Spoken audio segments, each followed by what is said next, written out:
Napakaliwanag ng sinasabi ni Jesus na hindi natin kailangang makita ang Ama sapagkat siya ang katuparan ng pagpapakita ng Ama.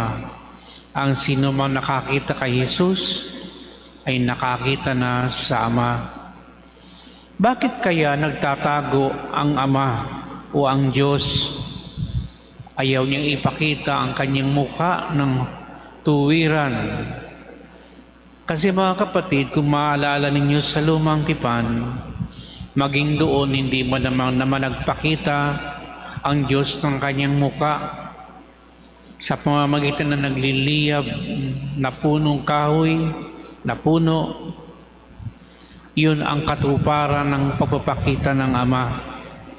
Sapagkat kung magpapakita ang Ama sa kanyang mukha sa atin, hindi natin ito matatagalan. Parang mawawasak tayo sa kaningningan dahil ang Ama ay talagang sobrang malakas na liwanag, malakas pa sa liwanag ng araw.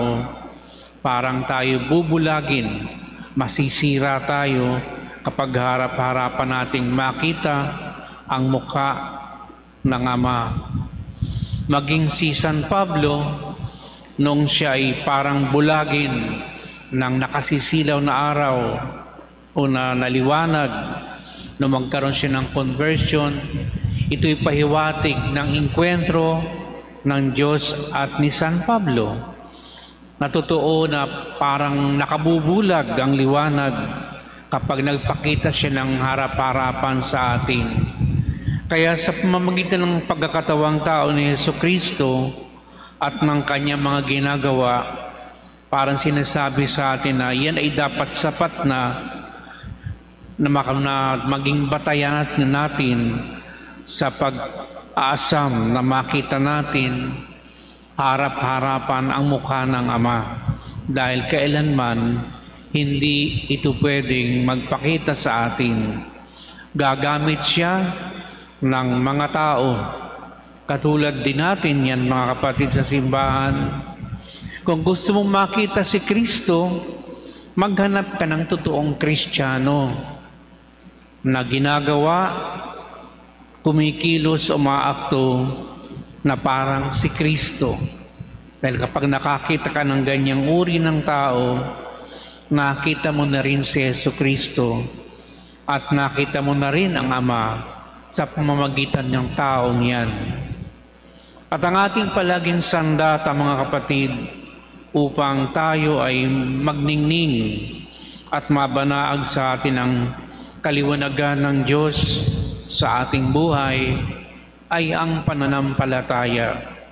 Kung matatandaan natin, sinasabi ni Jesus, huwag kayong mabalisa, manalig kayo sa akin at manalig din kayo sa Diyos.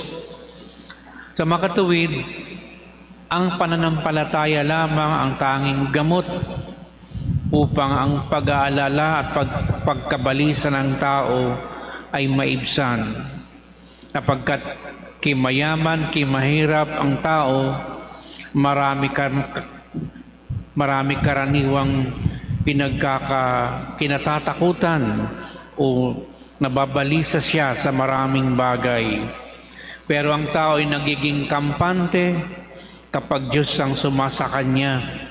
Mas nagiging kontento at mapayapa ang kanyang buhay kapag sumasa kanya ang Espiritu ng Diyos.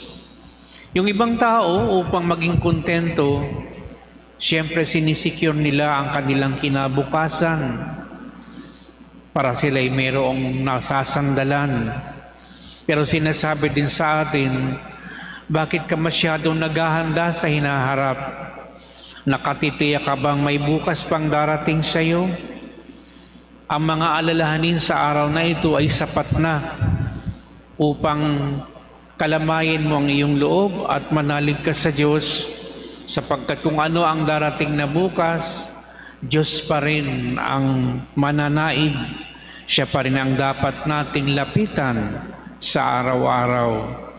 Kaya mga kapatid, napakahalaga ng paalalang ito sa atin ng mabuting balita na unahin talaga na mabanaag sa atin ang liwanag, ang kabutihan ni Kristo, sapagkat yun ang assurance na hindi na tayo mababalisa. Kahit maraming problema, parang walang problema.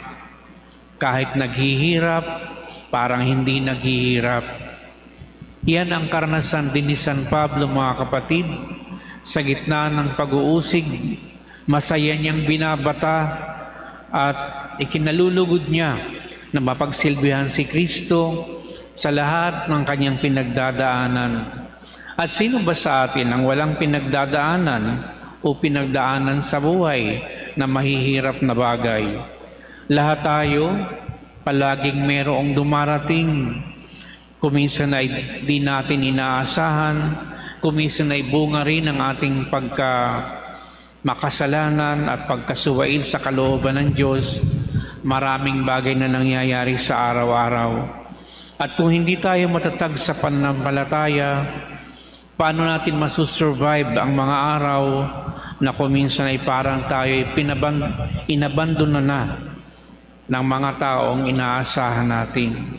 Kaya sa putong ito ng mabuting balita, nais ng Diyos na palagi tayong kumapit sa Kanya at huwag mabalisa, sapagkat ang pananampalataya ang numero 1 na sandigan ng tao upang siya'y maging mapanatag sa buhay at wala na siyang masyadong hanapin na seguridad, maliban sa seguridad na matatagpuan at ibinibigay din naman ng Diyos sa atin sa pamamagitan ng pananampalataya.